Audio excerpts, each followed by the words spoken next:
Greg and Tim clips. So do that. let's get into the topic of the day. How many minutes? We got about 10 minutes to talk about this topic of the Yeah. day. You have a topic of the day, so let's roll that music. Okay, hooray! It's time for the topic of the day. Okay, it's time for the topic of the day. Did you know that back in the day, we used to be a lot more like creative? We made a jingle. Yeah. Okay, It doesn't mean it was hooray, good. it's time for We the just topic tried of the harder. day. They weren't very good. And then we also had get your phone. It's podcast time. It's the Greg and Team Show. I heard we're getting Phil Wickham to record it. That's why we stopped doing it. Oh, But he hasn't got back to it. He's coming with Scarlett. oh, that'll be a great episode. Yeah. We will have a worship singer and I've heard Scarlett. Scarlett Johansson. I've heard Scarlett Johansson's a very lovely person. Yes, So I would hope so. You're inferring they're total polar opposites somehow. They are different Yeah, everyone's different. from each Greg, other. Everyone's different. Doesn't mean they are opposites, or I'm sure they would get. I'm sure Phil and Scarlett would get along very, very well. And I bet you Scarlett, if you played her a praise and worship album, would love it. Technically, they are opposites. One's a man and one's a woman. Let's not be divisive in this country. What is a man?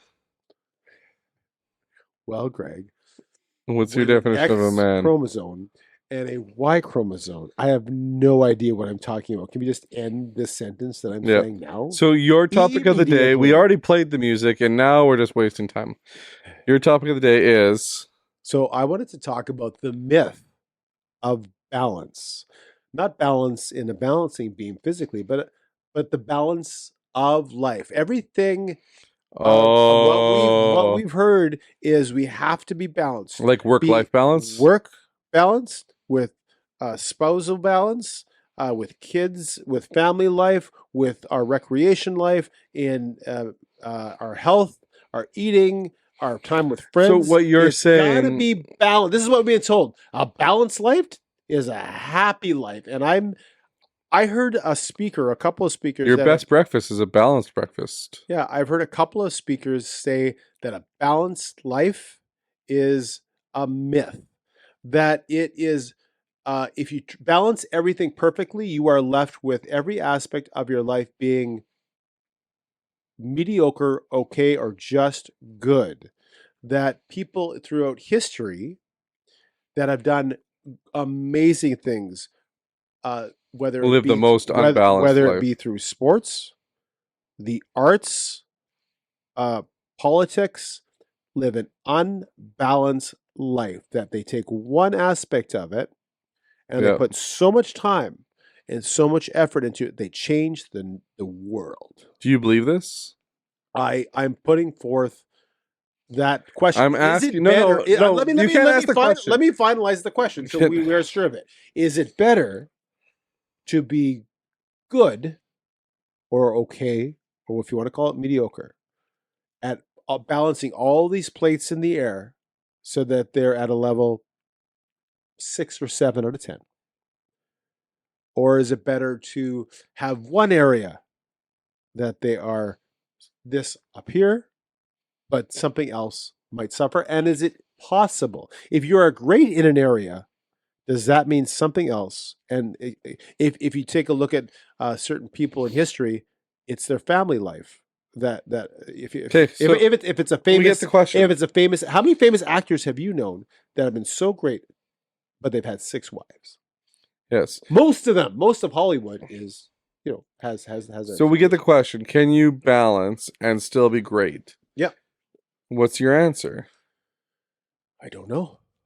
I agree. If you have an answer, put it in the comments below. Thanks for watching. Okay.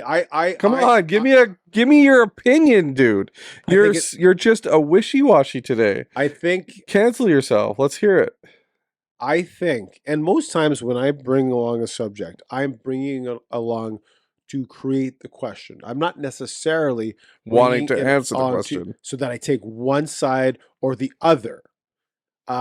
So it's a question that I've thought about, and it's like I said, it's been a couple of people that have brought this up. I find this I gotta say something. Yeah.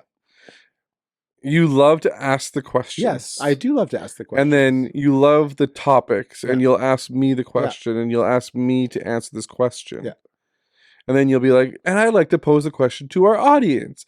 Comment. Yeah. What do you think? Yes. Because I do Meanwhile, want to- you're skirting the answer. Today, I am putting you on blast. I am putting you in your spot. Yeah. Answer the question.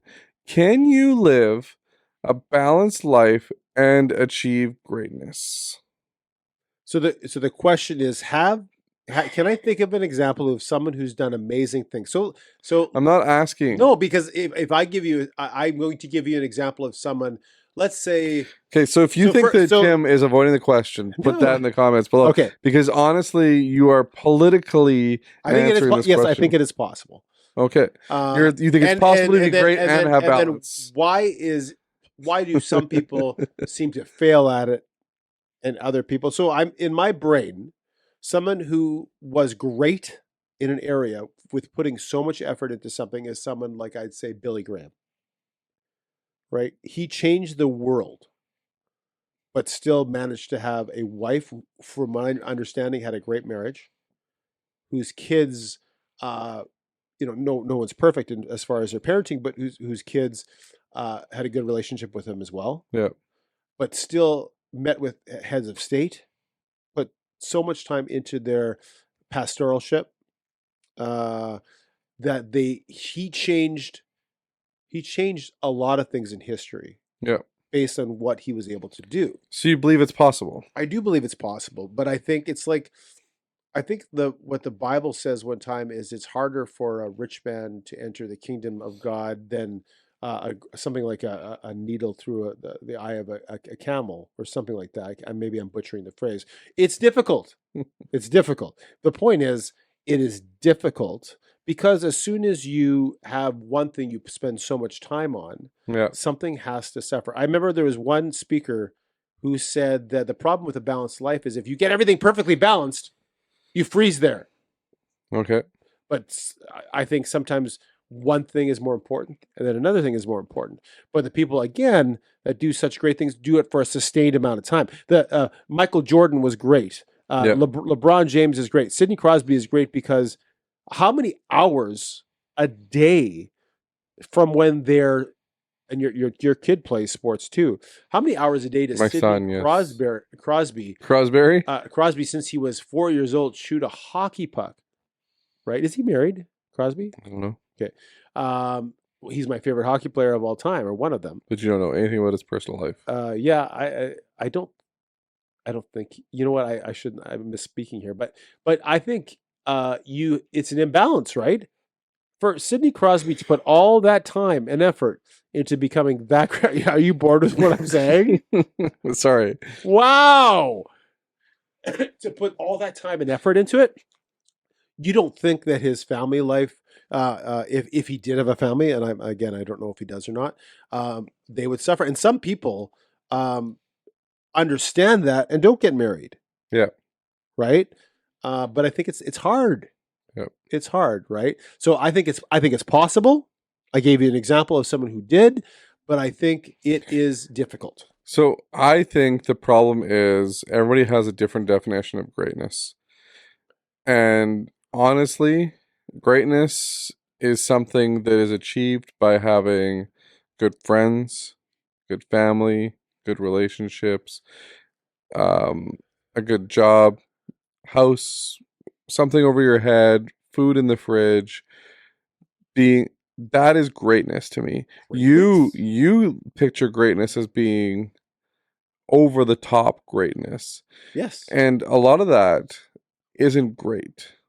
Okay, I'll tell you this. So all the greatness is this. 50 years after you're dead, people know what you did and your significance of it. So that's a very, very small amount of people. Yeah, exactly. Very. Yeah. Dude, are people going to... So your definition of greatness is an unattainable thing for... Really? 99.9% of people. How many great people do you roughly, like, let's just put a ballpark number on there. How many great people do you think, and make the ballpark number as big as you want it to be? 1%. No, there's no way. 1%. So you think that there has been 30 million great people? Yes. 30 In million. the history of the world, sure. Absolutely. Absolutely. Great. People that Based on your definition that you just made. We would read about them in a history book that somebody has picked up. You know, people 30 million. Yes. That's just based on the 1% of the people in the population right now. Yeah. I think 1% of the population achieves. And again, it's about what's important. Someone might say, no, I don't need to be historically significant. So based on the population of people right now, yeah, I think, what is the world at? 3 billion people? something like that. I don't know. Should I check it? Sure. How many people are in the world right now? But based on the population of people right now, at this very moment, there would have to be 30 million great people. Never mind the population 10 years ago that like have died and been born. There's 8 billion people. So 80 million people have to be great. 80 million. Maybe I'm overshooting a little bit. A little bit. Not the numbers, but as far as greatness. Do you think after you're dead? Well, I'll tell you. Do you think Freddie Freeman is great? We'll see by the end of his career. But yeah, we can remember him. Babe Ruth. Okay. Stan Musial. If you know sports, you know some of these players, and sure, Freddie Freeman could be one of those people. Okay. Especially because he did something significant in a World Series, right? Mickey Mantle. I could name you a lot of famous athletes that I know of. You might not know them. I remember the number of people that have actually played professional baseball, and it is so unbelievably low. But there's a 1,000 different fields that you may not know of, like neurochemistry. You might not know them, but in their field, they're very significant. So how many people would be significant in that field? I'm just saying, add those fields together, they are significant. Not just one. You're focusing on I don't know if anybody is agreeing with me or agreeing with you. Okay. But I think that your definition of greatness is unattainable just in general. Yes, there's greatness in the world of certain people. So like Sidney Crosby, Babe Ruth, Michael Jordan, Wayne Gretzky. These people, Joel Osteen, Stephen Furtick. Let's go with those names, and let's add other people like John Maxwell, and let's add different people that have authored different books. That How to Lose Friends in 20 Days book, and whatever else. How to Lose Friends and Influence People. I mean, were you confusing with How to Get a Date in 20 Days or something? With Ted Hamilton? Yeah, something. Anyway, excuse me. Would you like to yawn again? No, but 200, Alex.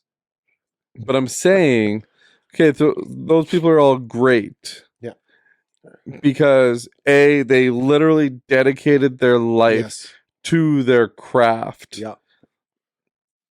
But I don't look at that as the definition of great. Okay. But I'm saying that with complete dedication to your craft and ignoring everything around you. Not completely, but an imbalance. An imbalance. Yeah. I think that is not healthy in general. I think you can be great and be looked upon as being great and still balance your family, your friends, your lifestyle, your work, and all that kind of stuff. Do I think that it's attainable for everybody? No, 100% not. Because I think a lot of people will actually go the other way. Yeah. They'll actually be less great because they can't balance everything. Right. Do you know what I mean? Right. And the point is, should you balance everything? Because someone would say, no, I'm not balanced, but it's worth it for me to achieve what I have achieved. Right. And again, I go back to the example where it can be healthy to like the person that invented, the cure for or some type of famous thing that helps the world. Well, we're very thankful that the person who gave up their life, who invented penicillin, gave up their life. Pennsylvania? No, who invented penicillin? Well, we're sure thankful that they dedicated Yeah. their life to do that, 100%. right? So you just finished saying their life was unhealthy. But then we also thanked the troops earlier today. Right. Right? The troops are a little different in that they have tours of duty where they go out for 6 months, they come back for whatever, right? So somewhat, but yeah, Still- you could argue that too, right? I know someone who's a wife of someone who was in war, and they'll tell you, yeah, they're gone for long periods of time, and those periods of time were very imbalanced. Yeah. But we thank that, like you said, we thank those troops, right? Yeah. But for that period of time, very, very imbalanced, and their wives had to take care of the family at home, right? And some of them in world wars where they come home and their husbands didn't come home. There's the ultimate sacrifice, right? The ultimate imbalance. Yep. Right. So let's pose the question out to the family that listens. The kids in the class. Yes. You know who you are, Roman and Joel, and who else listens? Adam. Remember Adam? Remember when Adam used to listen? Oh yeah, that's right. I forgot about Adam. Adam and he sent Roman me a private and invite, Joel. by the way, to your big getaway there New Year's No, Eve. he didn't. His wife told you where we were staying, and you took that as an invite. Actually, she never. Nobody invited you. Adam, he said, Tim, I am writing you to give you a personal invitation to our New Year's Eve gala or gala, whichever way you want to pronounce Nobody it. pronounces it gala. I heard today actually someone did. It was in the. It's a gala. It was in Anyways. politics. It was in the election. If you It's do a have an gala. opinion on the imbalance of life versus greatness of life, feel free, put it in the chat, put it below. Like I say, is it put it in the comments. The question is: it possible to be historically significant and have balance in life? And is it okay to not have balance all the time? And if you like some of the inside jokes that we've been telling, be sure to comment. And if you would like about to those. mention that Greg should yawn less when I'm speaking, feel free as well. And pronunciation of gala. You know versus what's funny? gala. Nobody saw the yawns. Oh, that's great. I'm glad that I put it in a broad stream and shone a light onto it. Yeah. So if you like the show, like, subscribe, share, comment below. If you want to be right here, if it's down there, yeah. my socks. If you want to be part of the inside joke, they're white, yeah. They're clean. Itch. First time. They're very clean. Yes. I washed them. If you want to be a part of the inside days ago. jokes, be sure to send us a message. Instagram, Facebook, whatever you want to do. Yeah. Tim likes his message sent to 4545. Texting messages May apply. May apply. Charges might apply. You can also email him at sandmanpaintingmb@gmail.hotmail@outlook.com. You almost gave him the entire email. I guess I do want people to email me, but I like for business stuff. But I think it ended like the normal way. Anyways, thanks for watching the episode today. Thanks for putting up with Tim. And don't forget to like, subscribe, share. New episodes every Monday. And if you want to sponsor us, hit us up. Hit us up in the comments. Say, I have a sponsor for you. And then email us at gregandtimshow@gmail.com. Also, gregandtimshow.com is your best source for all things Greg and Tim. That's our website. And Tim, I'll give you final words of goodbye. Yeah, just to reiterate that Greg puts a lot of effort into that website, and we have some blogs that we've taken from some of the episodes. So take a look. If you missed some of these episodes, go back, rewind, and watch them all. We've had some fantastic interviews in the past and some standalone shows, and we have some fantastic interviews coming up. I'm really pumped. Stay tuned. Oh, we got for some those. big ones. Yes, I'm excited. And we're hoping, fingers crossed, that next week will be when Scarlett joins us. Hopefully. Yeah. Thanks for joining us. Have a great night, day, afternoon, evening, morning. Good afternoon. Good afternoon. Good afternoon. Good afternoon. Thanks for watching the Greg and Tim Show clips. If you want, click the subscribe button right in the middle here. And then there's an episode in front of me and an episode in front of Tim. Click on them. Keep on watching. Keep on watching and share with your friends. Thanks for watching the clip. Cheerio. Cheerio.